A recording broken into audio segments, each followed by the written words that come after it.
Bonjour chers amis, comme vous le voyez, je suis toujours là. Je devais partir, je vous l'avais annoncé, mais mon départ est reporté de 2 semaines, donc je ne partirai que le 17. Donc ça nous laisse la possibilité de faire 2 émissions supplémentaires, une cette semaine et une autre la semaine prochaine. Et comme il y a beaucoup de choses à dire en ce moment sur la situation internationale, c'est donc un plaisir de continuer avec vous. Alors, comme nous le faisons d'habitude maintenant, c'est Abdel qui me propose un sujet et qui détermine les questions. Donc, le sujet qui a été choisi, c'est demande Dani à El Sayed la chute du pouvoir de l'AIPAC. Et je dirais que le vrai sujet est plus large que ça parce que pour moi, c'est véritablement la chute du pouvoir américain, plus encore que la chute du pouvoir de l'AIPAC. Mais l'AIPAC en fait partie, donc on va traiter ça. Et il y aura donc 8 questions, comme d'habitude. Et donc, on va prendre la première question qui dit ceci. Depuis le début de la guerre à Gaza, l'administration américaine a maintenu un soutien militaire, diplomatique et financier massif à Israël. Peut-on encore parler d'un simple soutien à un allié ou les États-Unis sont-ils devenus politiquement co-responsables de la conduite de cette guerre? Alors, évidemment, la réponse est la deuxième, mais c'est plus large que ça, je pense.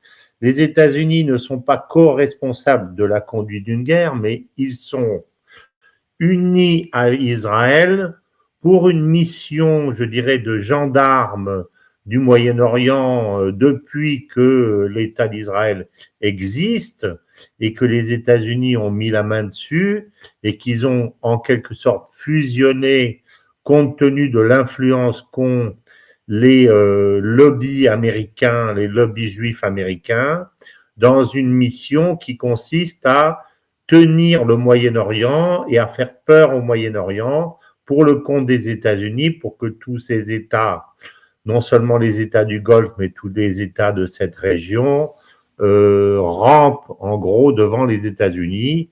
Et ceci ne change pas beaucoup, que ce soit les démocrates ou que ce soit les républicains, que ce soit Trump ou que ce soit Biden, c'est un peu la même mission, sauf que les démocrates mettent plus la forme, et on verra que c'est très important parce que c'est ça, à mon avis, qui a véritablement changé les choses.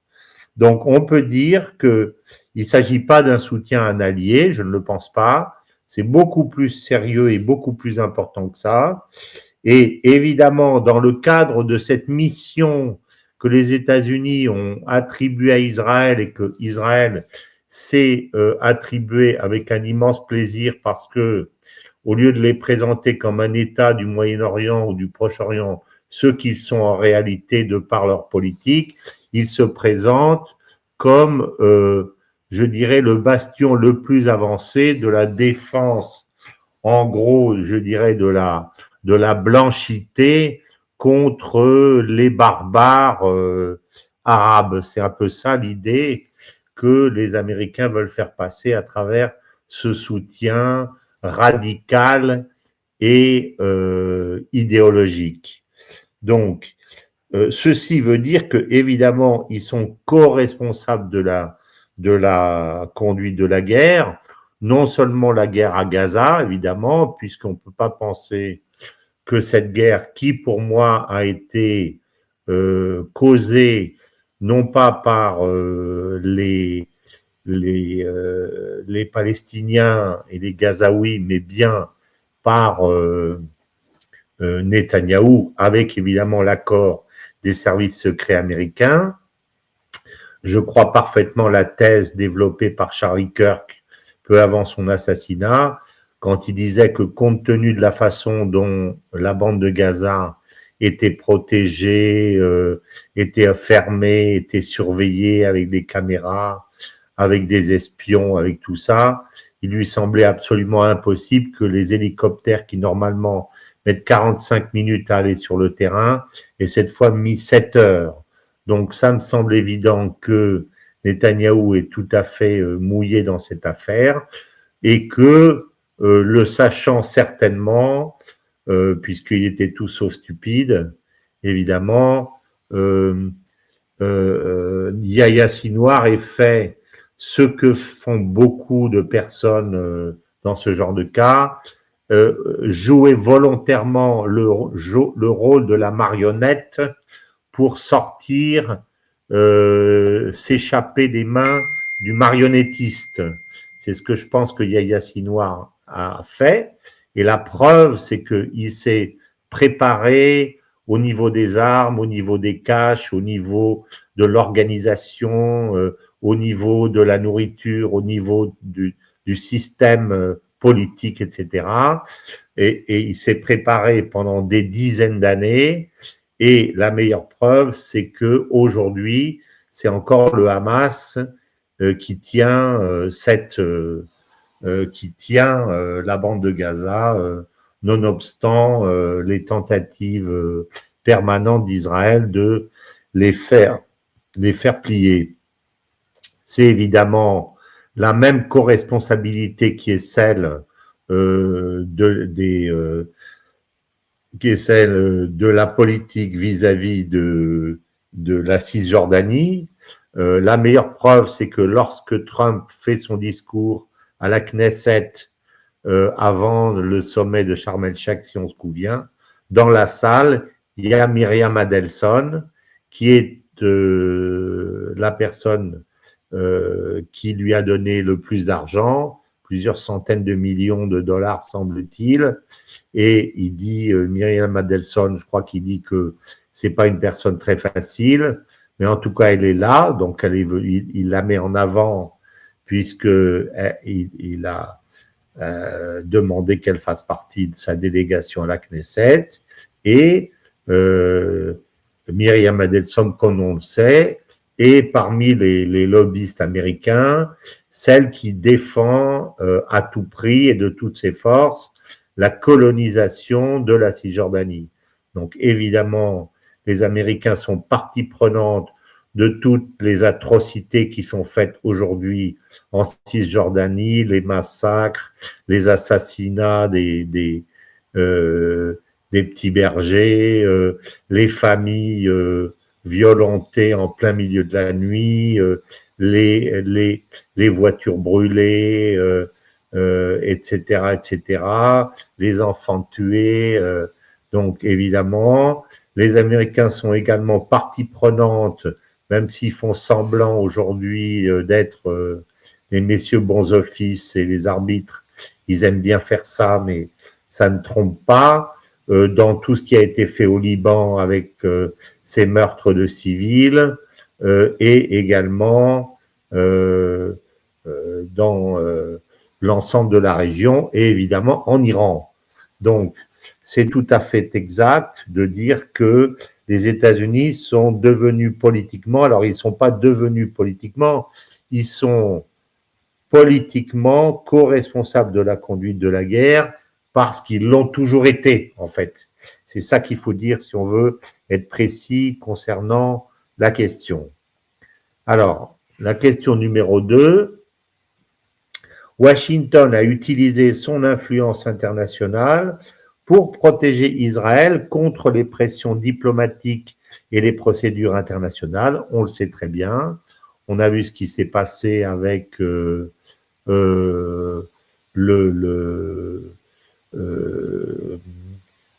Madame Albanese, par exemple, qu'on a privé de ses droits et de son argent, etc.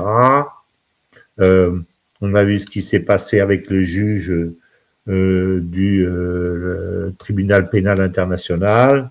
Donc, Washington a évidemment utilisé son influence internationale pour protéger Israël contre les pressions diplomatiques et les procédures. Cette politique a-t-elle affaibli la crédibilité des États-Unis lorsqu'ils prétendent défendre le droit international et les droits humains ailleurs dans le monde? Alors, je dirais qu'il faut clarifier un peu la question, puisque aujourd'hui, Trump a dit très clairement que la seule morale et la seule politique qu'il reconnaissait, c'était celle qu'il avait envie de faire. Donc ça veut dire les règles internationales, je m'en fiche, mais malgré que l'ONU soit aujourd'hui extraordinairement affaiblie, les conséquences dans le monde de l'absence totale de règlements et de règles reconnues précipitent petit à petit le monde dans un système, je dirais, totalement mafieux, je dirais ça. Et la piraterie aujourd'hui en est un exemple. Donc, je ne pense pas que cette politique de Trump, dans l'avenir, les États-Unis pourront se permettre de se priver de toute forme de légalité, la légalité entraînant la légitimité. Les Américains ne peuvent pas continuer à fonctionner, je dirais, d'une façon hors sol, sans aucune légitimité. C'est un style que Trump se donne aujourd'hui parce que c'est son style, mais je pense qu'il innove dans le sens négatif sur ce plan et qu'il ne pourra pas continuer dans la durée. Enfin, j'imagine pas les États-Unis, même s'ils ont toujours fait en sorte de ne pas respecter les règles quand ça les arrangeait, ils ont quand même essayé de faire semblant dans un certain nombre de cas. On sait qu'ils ont toujours soutenu Israël alors qu'Israël n'a jamais respecté aucune des résolutions de l'ONU. C'est un des exemples les plus flagrants, mais il y avait quand même cette espèce de, au moins vitrine de la règlement, des lois internationales qu'ils essayaient, dans une certaine mesure, de respecter ou de faire en sorte qu'on la respecte. Donc, oui, Washington a utilisé son influence internationale. Cette politique a-t-elle affaibli la crédibilité des États-Unis lorsqu'ils prétendent défendre le droit international et les droits humains dans le monde? Oui, tout à fait. Dans le sens que j'ai dit, la crédibilité des États-Unis a été affaiblie et elle est encore affaiblie, et je dirais de plus en plus, parce que on peut considérer que la force du droit compte, et on peut considérer aussi, je n'hésite pas à le dire, que le droit de la force peut compter aussi lorsque la force du droit n'existe plus, à condition que le droit de la force, d'une part, provoque, montre effectivement la force du plus fort, parce que, en général, contraint ou pas, les plus faibles à ce moment-là le respectent, et également, on peut considérer que le droit de la force est d'une certaine façon peut être accepté par d'autres lorsque le résultat, c'est une certaine forme d'ordre ou de justice. Alors, dans le cas présent, les Américains ne défendent pas l'ordre, ils ne défendent pas la justice, et en plus, ils sont perdants. Donc, je dirais que ils sont délégitimés dans tous les aspects, et leur politique, et en particulier leur politique vis-à-vis de l'Iran, est la pire qui soit, parce qu'ils se discréditent complètement. Ils ont choisi la mauvaise voie. Comme je l'ai dit plein de fois, si tu ne peux couper la main de ton ennemi, embrasse-la. Donc, ils ont voulu couper la main de leur ennemi, ils n'ont pas réussi, et ils s'évertuent à continuer à essayer de lui couper la main, alors que c'est leurs mains à eux qui sont en train de couper actuellement. Avec les atermoiements de Trump, le fait que cette gifle diplomatique absolument monumentale qui viennent de recevoir par le fait que l'Iran, au nez et à la barbe des États-Unis, annonce un accord avec Oman pour le règlement et le fonctionnement du détroit d'Ormuz, en leur disant ne vous mêlez pas de ça, c'est pas vos oignons, et n'y apportez pas de blocage. C'est simplement la prise de pouvoir de l'Iran avec le petit Oman qui, pour l'occasion, je trouve, est très courageux parce que il va se faire, il risque de se faire ratiboiser par les Américains. Donc, je subodore que si Oman a accepté de signer, on s'éloigne un petit peu, mais c'est important, cet accord avec l'Iran, c'est que quelque part, Trump est beaucoup plus dans le pétrin qu'il ne veut bien le dire et qu'il a donné son blanc-seing pour cet accord sans vouloir le dire officiellement. Parce que j'imagine pas une seconde que Oman accepte de rentrer de ce fait dans le camp iranien si les États-Unis leur avaient dit il n'en est pas question, sinon on vous rentre dedans et on vous détruit. Donc je pense qu'il y a un double jeu de Trump dans cette affaire. Enfin, je ne m'explique pas ça autrement. On verra plus tard, mais en tout cas, c'est un peu ce que je pense de cette affaire. En tout cas, c'est une victoire politique pour l'Iran extraordinaire.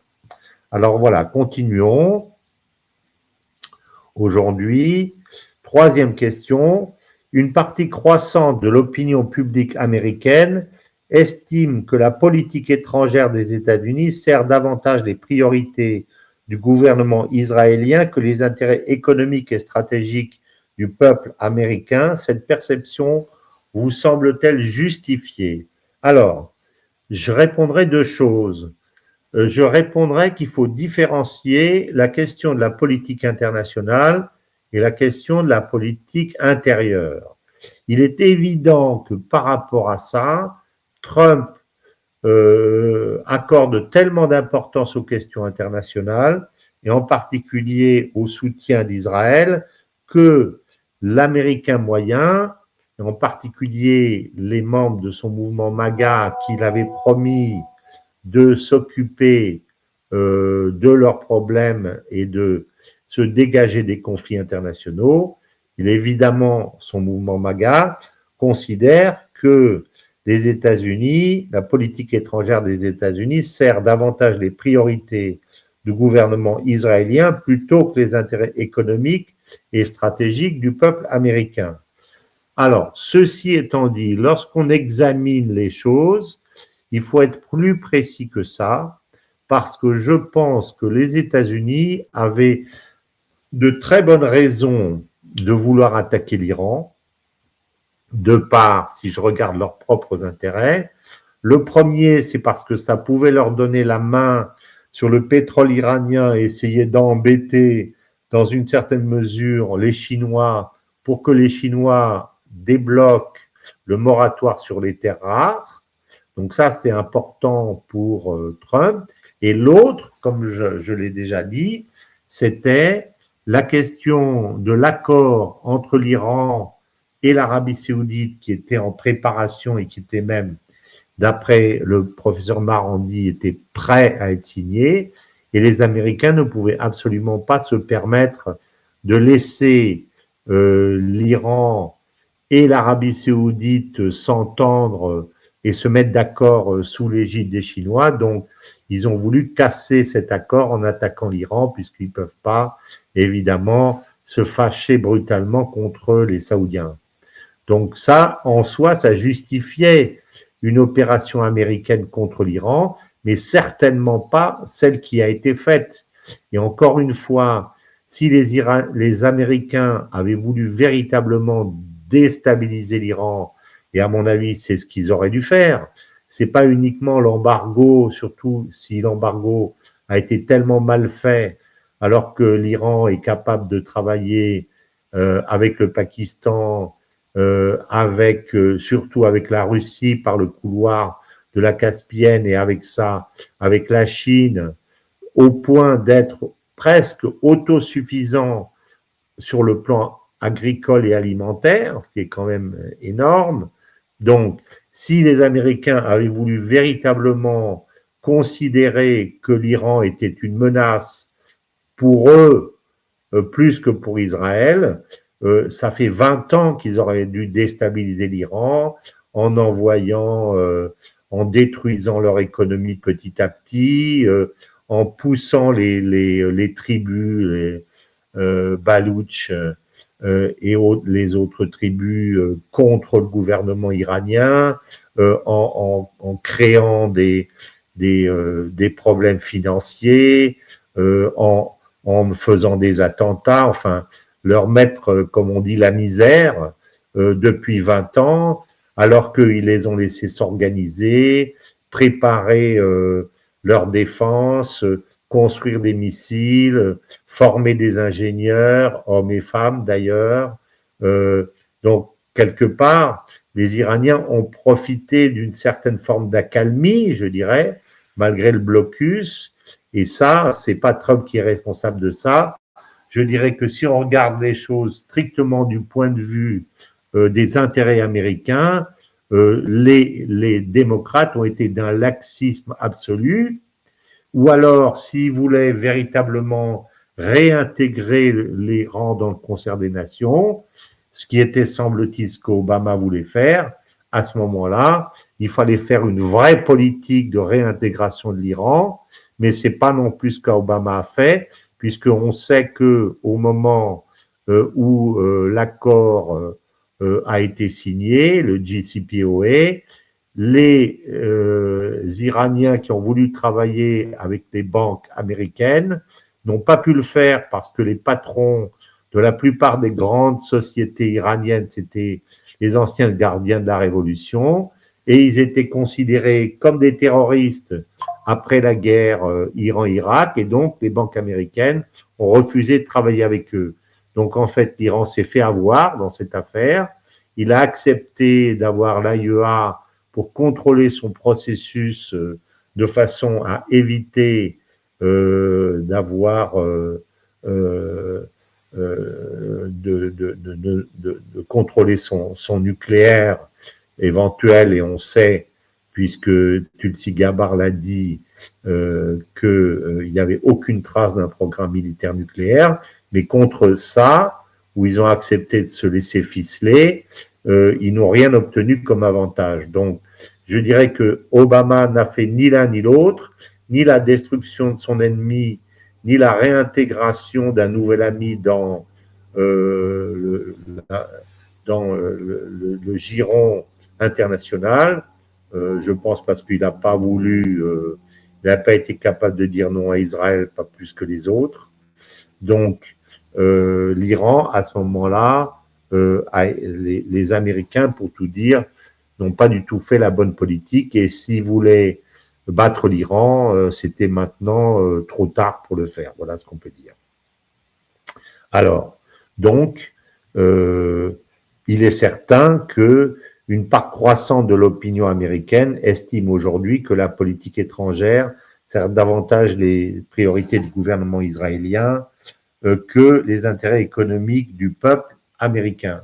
Et la preuve de ça, c'est Tucker Carlson, qui était un des principaux défenseurs de cette idée que l'argent américain, les efforts américains, la politique américaine devait suivre d'abord les intérêts du gouvernement américain. Et il est tellement persuadé de ça, et tellement persuadé du fait que les Américains font aujourd'hui le contraire, qu'il a récemment, comme vous le savez, il y a quelques jours, quitté le Parti républicain. Et si Tucker Carlson, un homme qui a un tel réseau et une telle aura, a quitté le Parti républicain, c'est parce qu'il sent et parce qu'il sait que sa ligne politique, qui consiste à dire America First, et vraiment America First, est une ligne politique où il y a beaucoup de gens qui sont prêts à le soutenir. Donc, où il va créer un nouveau parti, je ne sais pas ce qu'il va faire, mais très certainement, puisque c'est un homme qui a évidemment des ambitions politiques. Donc, ça veut dire que cette ligne, je veux dire, anti-israélienne, si je puis dire, ou plus nationaliste en tout cas, est certainement une ligne qui a beaucoup d'avenir aux États-Unis. Alors, quatrième question. Le contribuable américain finance chaque année une aide militaire considérable à Israël, alors que les États-Unis connaissent des difficultés sociales importantes, dettes, coûts de la santé, logement, pauvreté, infrastructures vieillissantes. Cette contradiction peut-elle provoquer une rupture politique durable au sein de la société américaine? Alors, je dirais que cette contradiction, évidemment, peut provoquer une rupture, et elle provoque déjà une rupture, comme je viens de l'expliquer à propos de Tucker Carlson, mais je pense que c'est plus au sein de l'appareil politique américain qu'elle va provoquer une rupture qu'au sein de la société américaine. Cette rupture au sein de la société américaine, elle existe déjà depuis très longtemps. C'est ce qu'on appelle la fracture sociale. Et le problème, c'est que les démocrates se sont enfermés dans la fracture sociale du côté des riches et qu'ils ont profité de leur pouvoir, comme c'est le cas également dans certains pays européens et en particulier avec la France, où aujourd'hui la fracture sociale est béante et aucun dirigeant ne cherche véritablement à réunir, à combler la fracture sociale et à faire une politique véritablement pour l'ensemble des Français. Et c'est la même chose qui se passe aux États-Unis. Trump était arrivé avec cette idée et aujourd'hui, je dirais que ce que l'on voit, et c'est très intéressant, et ça fait partie de cette politique durable, une rupture politique, elle peut venir de deux sortes.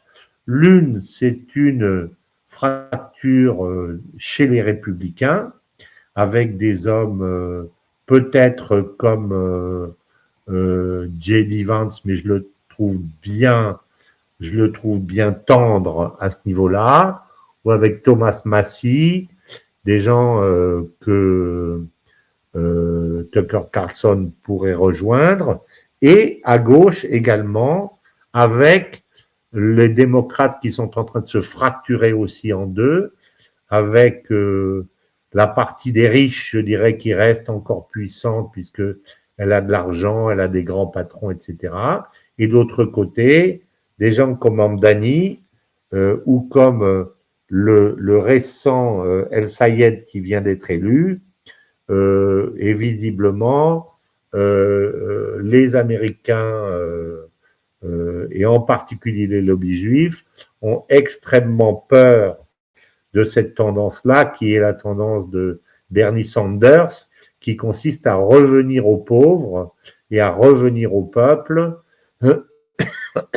avec des mesures sociales importantes, gratuité des écoles, choses comme ça, des transports. C'est ce que Mamdani essaye de mettre en place à New York, mais évidemment, il y aura donc à ce moment-là deux tendances qui vont se faire la concurrence, une au niveau des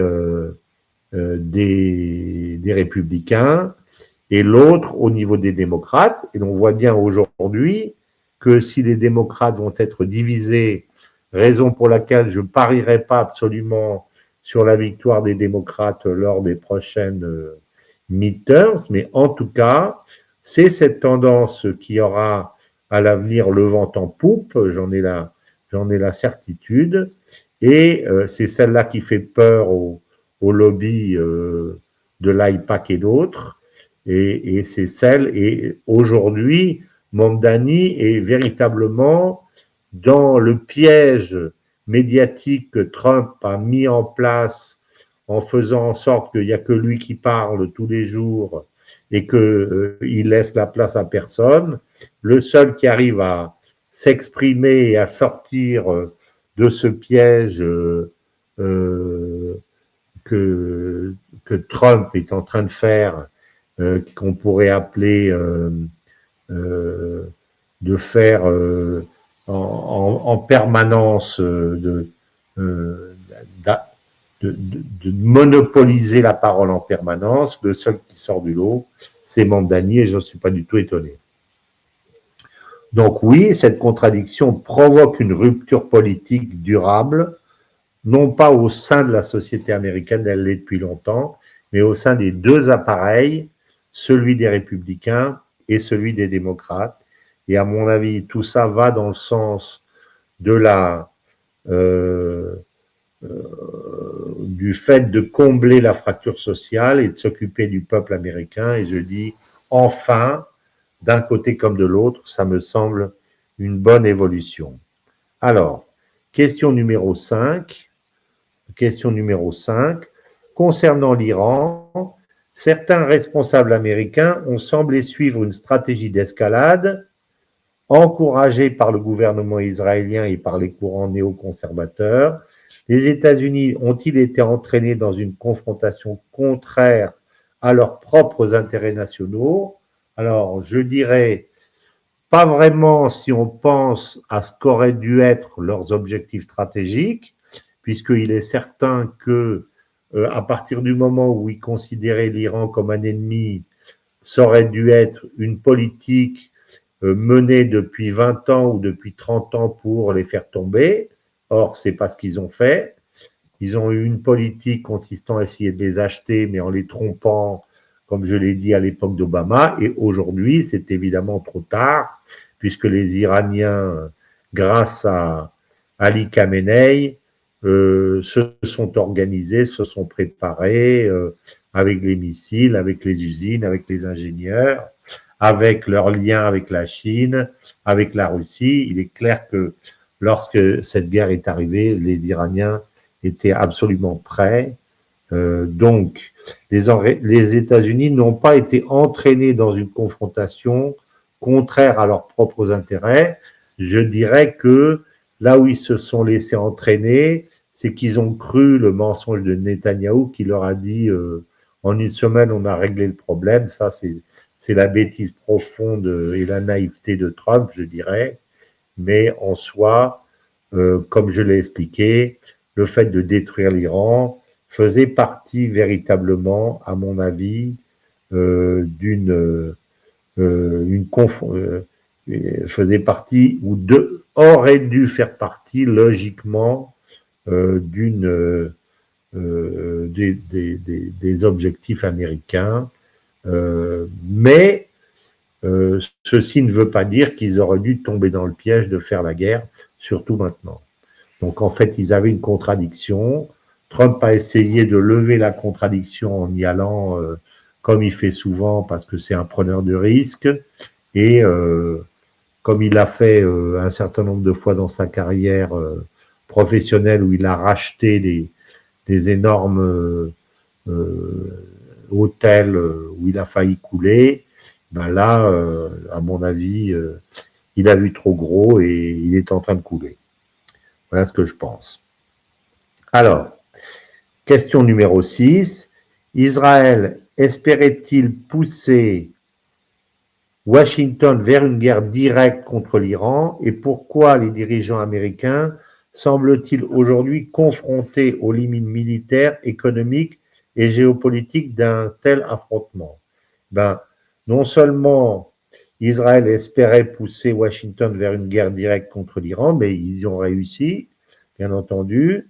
Pourquoi les dirigeants américains semblent-ils aujourd'hui confrontés aux limites militaires, économiques et géopolitiques d'un tel affrontement? Ben parce qu'ils se sont aperçus simplement que je dirais que la proie était trop grosse pour eux par rapport à ce qu'ils sont devenus, par rapport en particulier au solde, au reste d'armes dont ils disposent, offensives et surtout défensives, suite à la guerre d'Ukraine pour laquelle ils ont dépensé énormément d'armement et en particulier de missiles patriotes.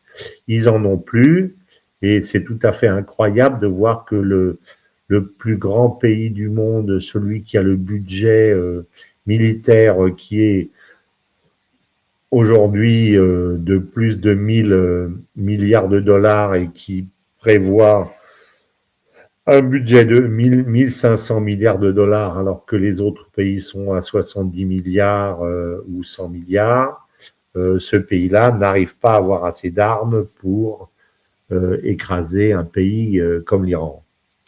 Donc, les Américains aujourd'hui se sont rendus compte qu'ils sont confrontés aux limites militaires, économiques et géopolitiques d'un tel affrontement. Donc simplement, la réalité les a rattrapés. Ils se rendent compte que s'ils envoyaient des troupes au sol, ceux qui seraient forcément obligés de faire, ce serait un bain de sang. En plus, les Iraniens appuient très intelligemment sur le bouton économique et leur font du chantage à la destruction. En plus, ils se sont extraordinairement bien préparés, évidemment avec les Russes et évidemment avec les Chinois, même si les Chinois restent extrêmement discrets. Et on a bien compris que dès le lendemain de l'attaque de Minab, ils ont tiré sur pratiquement toutes les bases américaines et qu'ils ne l'auraient pas fait s'ils ne bénéficiaient pas non seulement de la couverture chinoise sur le plan satellitaire et russe, mais également de la préparation des cibles.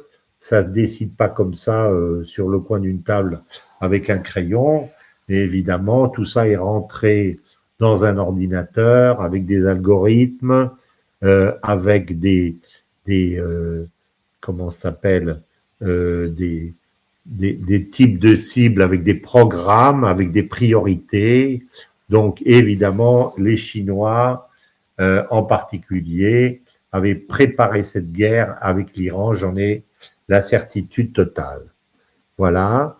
Donc, Israël espérait-il pousser Washington vers une guerre directe? Oui, c'est ce qu'ils ont fait. Pourquoi les Américains semblent-ils aujourd'hui confrontés aux limites militaires? Eh bien, j'ai expliqué, simplement parce que ils peuvent pas faire autrement, tout simplement, et qu'au bout du compte, comme les élections de mi-mandat sont dans quelques mois, ils pouvaient pas se permettre d'envoyer des troupes au sol qui fassent tuer par milliers.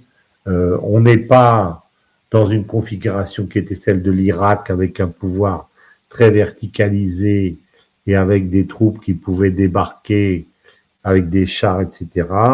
On est dans un pays montagneux avec des adversaires qui sont en avance d'une guerre, qui ont dronisé, qui ont des missiles, qui ont des échelles de tir et des cibles parfaitement identifiées, qui ont des industries, qui ont des ingénieurs, qui ont un pouvoir à la fois centralisé et décentralisé, avec des appuis diplomatiques de la Russie et de la Chine et des autres pays. Donc, préparer un ennemi préparé sur le plan géopolitique, et eux montrent leur impréparation et je dirais leur manque de professionnalisme que je trouve même ahurissant. Alors, question suivante. De Gaza à l'Iran, les guerres soutenues ou envisagées par Washington ont-elles contribué à accélérer le déclin de la puissance américaine, notamment face à la Chine, à la Russie et à l'émergence d'un monde multipolaire? Alors, je dirais oui, 1000 fois oui. Les guerres soutenues ou envisagées par Washington ont très largement contribué à accélérer le déclin de la puissance américaine face à la Chine, face à la Russie, face à l'émergence d'un monde multipolaire et je dirais face à l'ensemble des pays du monde. Pourquoi? Parce qu'il ne faut pas oublier que dans l'esprit traditionnel des chefs d'État, un chef d'État, même s'il pratique la violence, même s'il pratique le mensonge, même s'il pratique la fourberie, ça existe partout, il doit donner au départ une image de maîtrise de soi et de sagesse. On a une parole qui est rare, qui doit porter, et on a une attitude qui montre que on ne tergiverse pas, on ne change pas sa décision d'un jour à l'autre, sinon on perd la face. Et Trump, par sa méthode, qui est une méthode qui consiste à, je dirais, provoquer systématiquement, peut-être que ça lui sert sur le plan interne parce que il monopolise le débat politique à l'intérieur de son pays et il empêche ses adversaires de parler. Et sur le plan international, je suis absolument persuadé que son image et l'image des États-Unis se dégradent d'une façon extraordinaire depuis 2 ans et même avant, puisque on ne cesse d'accuser Trump, mais qu'est-ce que pouvaient dire les chefs d'État d'un chef d'État américain qui était dirigé par celui qui lui parle dans l'oreillette et celui qui fait des fiches et qui était incapable de descendre d'une estrade. C'était tout à fait incroyable. Et donc tout ça contribue à l'affaiblissement des États-Unis et donc accélérer le déclin de la puissance américaine, non seulement à cause du sort des armes en Iran, mais également en Ukraine, même si là, Trump a une position un peu plus intelligente, tout aussi fourbe, mais plus intelligente, où il se présente comme un monsieur bons offices et il ne s'implique pas directement dans la guerre, il laisse les Européens en première ligne, mais en tout cas, tout ça, ça contribue à accélérer le déclin. Je suis absolument d'accord. Alors, 8e et dernière question. L'apparition de nouvelles figures démocrates comme Zoran Mamdani ou Abdul El-Sayed, ainsi que la mobilisation d'une jeunesse plus critique envers Israël, annonce-t-elle un affaiblissement durable de l'influence de l'AIPAC sur la politique américaine ou son pouvoir reste-t-il encore déterminant? Alors, je pense que les deux sont vrais. Je pense que le pouvoir de l'AIPAC reste certainement encore déterminant puisque beaucoup de politiciens actuels doivent leur élection à l'argent de l'AIPAC, mais en même temps, je pense que l'AIPAC est en train de se discréditer très durablement et il n'y a qu'à voir ce que disent les lobbies de l'élection de Abdul El-Sayed pour dire qu'ils en ont une peur bleue actuellement parce qu'ils se rendent compte qu'ils peuvent être comment dire, le début d'un feu de forêt qui peut s'étendre à travers toute la classe politique américaine. Et le fait qu'il ait gagné avec, semble-t-il, assez peu d'argent, alors que son adversaire républicaine, elle-même, avait bénéficié de l'un des apports financiers les plus importants de l'histoire des États-Unis, montre bien qu'il y a véritablement un coup de tonnerre dans un ciel bleu, enfin, il n'était plus bleu déjà depuis un moment, mais il y a vraiment un coup de tonnerre, et celui qui doit être très content parce qu'il doit se dire « enfin, je vais sortir de mon ghetto politique », c'est Bernie Sanders, et il y a un imbécile, je pense, qui doit se dire s'il a encore la capacité de réfléchir et qu'il n'est pas devenu sénile, c'est Trump en disant « j'ai raté le coche » parce que j'avais la possibilité de me précipiter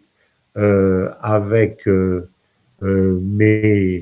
mon mouvement MAGA et puis prendre le parti de la justice, le parti de la Palestine, mettre Israël sur la touche et profiter de la montée du sentiment d'injustice par rapport à la Palestine pour surfer sur cette nouvelle vague. Il ne le fait pas.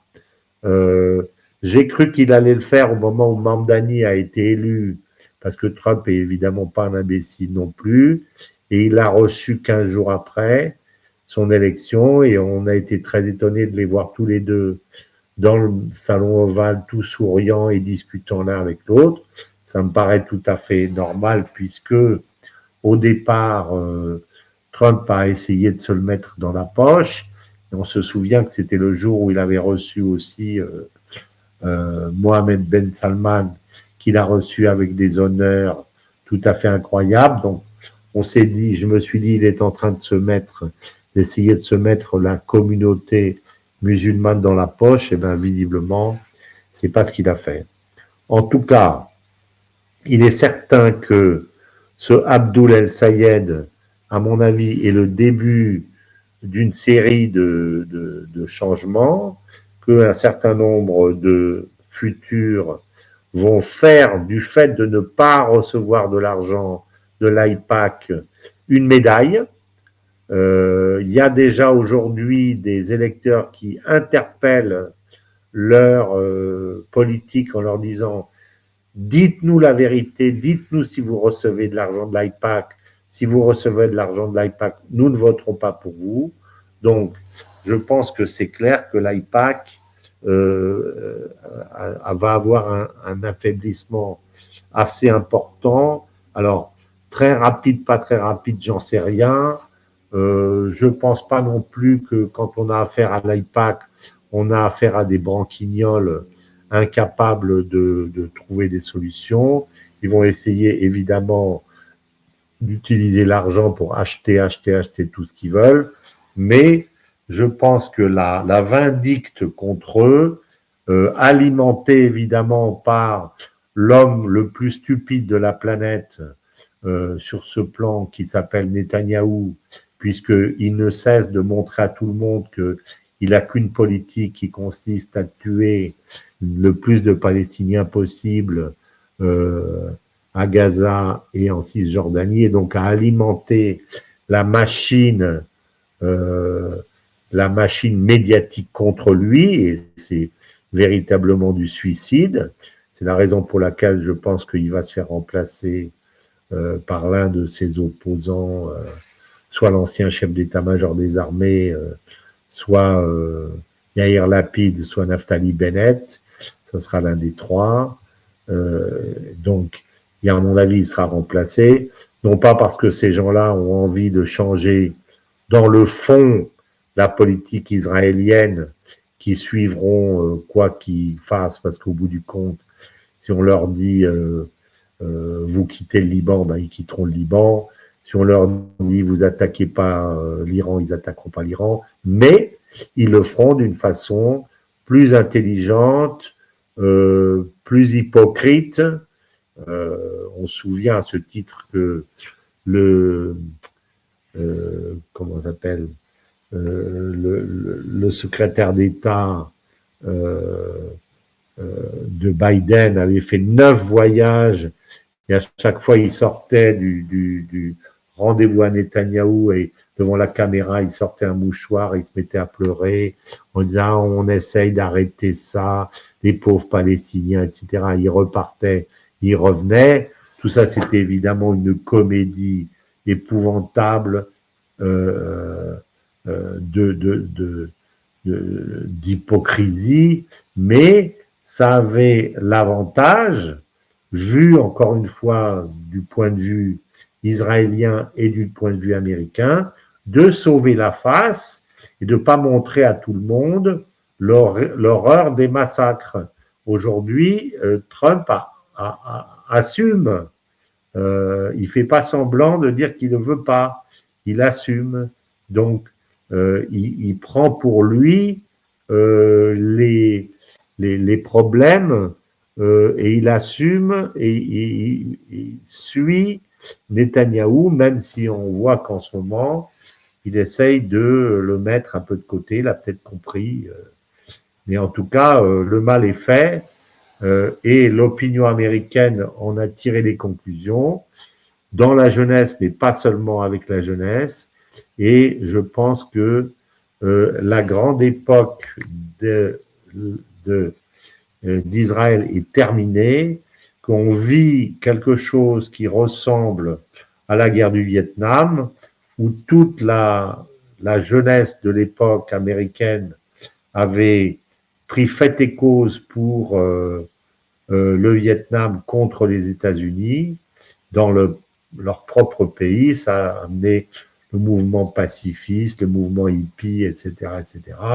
Et aujourd'hui, il est clair que la jeunesse est partie dans une autre direction. Elle est pro-palestinienne, et cette jeunesse, elle va ensuite, on va la retrouver dans la haute administration, dans les grandes entreprises. Donc, c'est clair que Israël va être de plus en plus isolé. Et je rappelle que les dirigeants de Hamas le savaient tellement bien que l'un d'entre eux, dont je ne me souviens plus le nom, avait dit il y a de cela 2 ans que, contrairement à ce qu'on pouvait penser, Jamais ils n'avaient été aussi près de leur indépendance. Et j'avais été très frappé qu'il ait dit ça, et moi-même, je le pensais moi-même. Et il avait expliqué, ce que nous attendons, c'est que Israël vive son moment sud-africain, c'est-à-dire le moment où Israël sera tellement isolé de la part de tous les pays du monde qu'il sera devenu un État paria, et qu'à ce moment-là, la seule façon pour eux de s'en sortir, ça sera de réviser totalement leur politique et de laisser les droits aux Palestiniens comme ils doivent l'avoir. Donc, c'est ça que j'attends pour ma part. Je pense que ça va se faire forcément. Et évidemment, si c'est ça, l'AIPAC coulera d'une façon ou d'une autre parce que elle sera plus du tout dans le sens de l'histoire. Voilà ce que je pense. Nous allons regarder la suite la semaine prochaine de cette affaire iranienne que je trouve extrêmement intéressante. Est-ce que Trump va valider cet accord qui a été fait sans lui demander son avis?